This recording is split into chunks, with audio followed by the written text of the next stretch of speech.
Hello everyone. बच्चों, last class में हमने अधिकार अंतरण का अर्थ किया था, अधिकार अंतरण का महत्व किया था। अधिकार अंतरण में अधिकारी अपने कार्यभार को कम करने के लिए अपने अधीनस्थों को अपना अपना कुछ काम सौंपता है, उस काम से जुड़े हुए कुछ अधिकार देता है, कर्तव्य देता है। लेकिन हमने डिस्कस किया था कि जो जवाबदेही है वो अधिकारी की ही रहती है। अधिकार अंतरण से जुड़ा हुआ ही हमारा अगला टॉपिक है विकेंद्रीकरण। क्या है हमारा टॉपिक का नाम? विकेंद्रीकरण और डिसेंट्रलाइजेशन। विकेंद्रीकरण को डिसेंट्रलाइजेशन बोलते हैं। अगर आपको याद हो तो जब हमने हेनरी फ्यूल के सिद्धांत पढ़े थे, कितने सिद्धांत होते हैं हेनरी फ्यूल के? 14। जब हमने हेनरी फ्यूल के 14 सिद्धांत पढ़े थे, उन 14 सिद्धांतों में से एक सिद्धांत था केंद्रीकरण और विकेंद्रीकरण, जिसमें हमने पढ़ा था कि जब उच्च स्तर, टॉप लेवल ये डिसाइड करता है कि अधिकारों को निचले स्तरों तक लेकर जाना है, तो संगठन के हर स्तर को अधिकार प्रदान करने, तो उसे विकेंद्रीकरण कहा जाता है। कोई भी संगठन केंद्रीकृत संगठन हो सकता है, विकेंद्रीकृत संगठन हो सकता है। केंद्रीकृत का मतलब है जब अधिकार केवल केंद्र स्तर पर ही जुड़े हुए हैं, और विकेंद्रीकृत संगठन का मतलब है कि जो संगठन के कितने स्तर होते हैं? 3। कौन से? उच्च स्तर, मध्य स्तर और परिचालन स्तर। और तो जब अधिकार लेने का, निर्णय लेने का जो अधिकार है वो अगर संगठन में हर स्तर को मिल जाता है, उच्च स्तर को भी, मध्य स्तर को भी, परिचालन स्तर को भी, तो यह विकेंद्रीकरण कहलाता है। तो ये परिभाषा नोट कर लीजिएगा। केवल केंद्रीय बिंदु पर ही प्रयोग किए जाने वाले अधिकारों को छोड़कर, केवल केंद्रीय बिंदु पर प्रयोग किए जाने वाले अधिकारों को छोड़कर का मतलब है कि जो उच्च स्तर ने, जो टॉप लेवल ने जो काम करना है, जैसे संगठन का लक्ष्य क्या हो, संगठन का मुख्य उद्देश्य क्या हो, केवल इस बात को छोड़कर शेष सभी अधिकारों को, उसके अलावा बाकी जो भी राइट्स हैं, शेष सभी अधिकारों को संगठन के निचले स्तरों तक पहुंचाना विकेंद्रीकरण कहलाता है। संगठन के निचले स्तर मतलब जो संगठन का सबसे नीचे का लेवल है, दैट इज परिचालन स्तर, वहां तक पहुंचाना विकेंद्रीकरण कहलाता है। अब इससे क्या हुआ? उच्च स्तर भी निर्णय ले रहा है, मध्य स्तर भी निर्णय ले रहा है, परिचालन स्तर भी निर्णय ले रहा है। तो निर्णय लेने में, संगठन में डिसीजन लेने में हर किसी का महत्व है, हर कोई इम्पॉर्टेंट है। पहले क्या हो रहा था? जो भी डिसीजन लिए जा रहे थे संगठन से रिलेटेड, वो केवल उच्च स्तर ले रहा था। लेकिन अब क्या हो रहा है? ये निर्णय उच्च स्तर भी ले रहा है, अपने लेवल के निर्णय मध्य स्तर भी ले रहा है, और अपने लेवल के निर्णय परिचालन स्तर भी ले रहा है। जैसे परिचालन स्तर पर कार्यरत अगर किसी प्रबंधक को छुट्टी पर जाना है, तो पहले उसे उच्च स्तर से परमिशन लेनी पड़ रही थी, लेकिन अब क्या है? वो परिचालन स्तर वाला प्रबंधक खुद ही निर्धारित करेगा कि वो छुट्टी पे जा सकता है या नहीं जा सकता, यानी कि अपने आप को छुट्टी खुद ही देंगे हम, तो उसको बोलते हैं विकेंद्रीकरण। एक ये परिभाषा नोट कर लीजिए, एक ये परिभाषा नोट कीजिए। हर वह कदम जो संगठन में अधीनस्थों की भूमिका को बढ़ाता है। अधीनस्थ मतलब संगठन में निचले स्तरों पर कार्य करने वाले प्रबंधक। उच्च स्तर और मध्य स्तर में उच्च स्तर अधिकारी हुआ, मध्य स्तर अधीनस्थ हुआ। मध्य स्तर और परिचालन में अधिकारी कौन हुआ? मध्य स्तर, और अधीनस्थ कौन हुआ? परिचालन स्तर। तो संगठन में हर वह कदम जो संगठन में अधीनस्थों की भूमिका को बढ़ाता है विकेंद्रीकरण कहलाता है, डिसेंट्रलाइजेशन कहलाता है।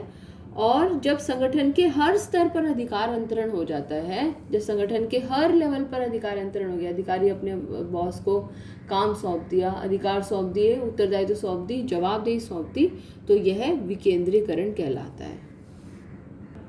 जैसे कि ये ट्रायंगुलर शेप में हमने संगठन का ढांचा बना रखा है। अगर सबके फैसले जो है केवल उच्च स्तर लेता है, मध्य स्तर का कर्मचारी भी छुट्टी पर जाएगा, इसके लिए भी उच्च स्तर ही डिसाइड करेगा। परिचालन स्तर का कर्मचारी छुट्टी पर जाएगा कि नहीं जाएगा, ये भी उच्च स्तर निर्धारित करेगा। सारे फैसले अगर उच्च स्तर ले रहा है, केंद्र स्तर पर ये सारे अधिकार, तो ये केंद्रीकृत संगठन है। लेकिन क्या करा? हर स्तर के प्रबंधक को उससे जुड़े हुए अधिकार दे दिए, उत्तरदायित्व दे दिया, जवाबदेही दे दी, तो यह हो जाता है विकेंद्रीकरण, विकेंद्रीकृत संगठन। बच्चों, हमने अधिकार अंतरण अभी तक पढ़ा था, तो अधिकार अंतरण, विकेंद्रीकरण दोनों में मुख्य अंतर क्या है? ये डायग्राम आप ड्रॉ कर सकते हैं, इस डायग्राम की मदद से हम समझ सकते हैं। देखिए, अधिकार अंतरण में जो अधिकारी है वो अपने अधीनस्थ को, ये बॉस है, ये सबऑर्डिनेट है, अधिकारी अपने अधीनस्थ को अधिकार सौंप देता है, उत्तरदायित्व सौंप देता है, लेकिन जवाबदेही हमेशा अधिकारी के ही पास रहती है। विकेंद्रीकरण में क्या हो रहा है? जो अधिकारी है वो अपने अधीनस्थ को अधिकार भी सौंप रहा है, उत्तरदायित्व भी सौंप रहा है और उसके साथ साथ जवाबदेही भी इसी की हो जाती है। यानी कि इसको छुट्टी लेने का पूरा पूरा अधिकार है, इसको काम करने का पूरा अधिकार है, इसको रिसोर्सेज यूज़ करने का पूरा अधिकार है, और अगर काम पूरा नहीं होता है तो इसकी जिम्मेदारी भी इसी की है, अधिकारी की नहीं है। ये अधिकार अंतरण और विकेंद्रीकरण का मुख्य अंतर है। इस डायग्राम को ड्रॉ कर लीजिएगा, इससे फिर हमें समझ में आएगा। अदरवाइज वरना अगर हम बात करें तो अधिकार अंतरण और विकेंद्रीकरण में कोई बड़ा अंतर नहीं है। There is a very thin line of difference between the two. अब हम विकेंद्रीकरण का महत्व डिस्कस करेंगे। विकेंद्रीकरण का महत्व, हेडिंग डाल लीजिए, विकेंद्रीकरण का महत्व।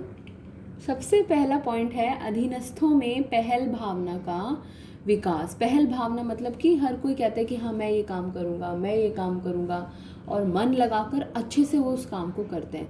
क्यों करता है वो मन लगाकर अच्छे से? क्योंकि वो उसको काम करने के लिए उसको अधिकार मिले हैं, काम करने के लिए उसको उत्तरदायित्व सौंपा गया है, और अगर काम गलत होगा तो जिम्मेदारी भी इसी की है, इसलिए पूरा मन लगाकर काम करने की कोशिश करते हैं। तो हमने क्या कहा है, क्योंकि उसे ही निर्णय लेना है, उसे ही समस्या का समाधान ढूंढना है, और अगर कुछ गलती हुई तो उसे ही उस चीज़ का जवाब देना है।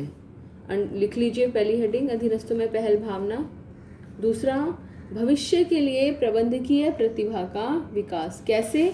जब अधीनस्थ जो है वो सारे काम कर रहा है, काम करते करते वो क्या करेगा, निपुण हो जाएगा, सीख जाएगा।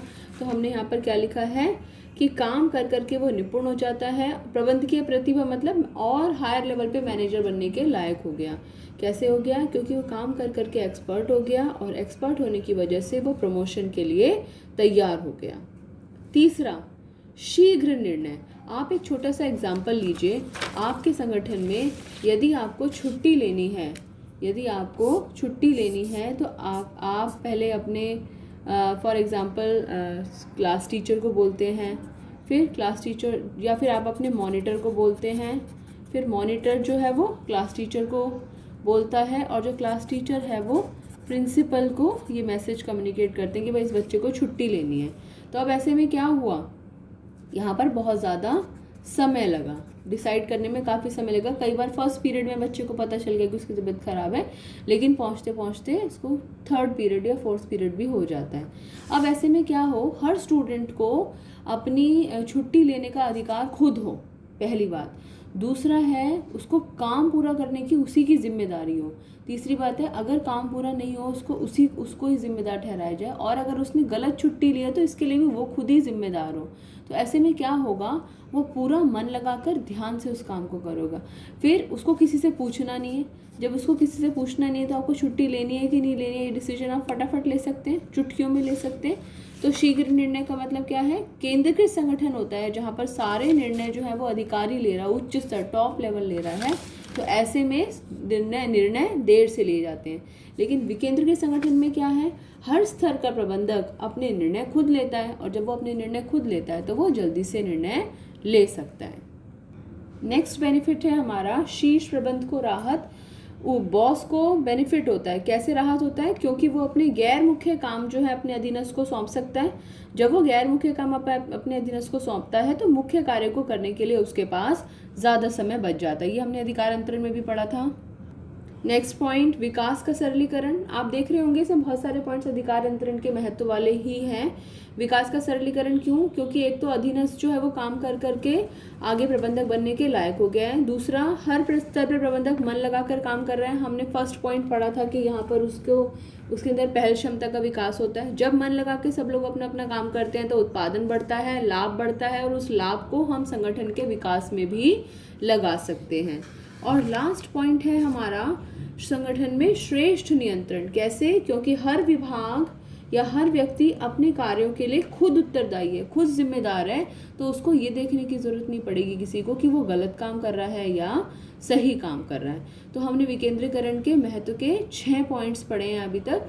नेक्स्ट वीडियो में हम इसको रिवाइज करते हैं। वीडियो को पॉज करके ये सब नोट कर लीजिएगा अच्छे से।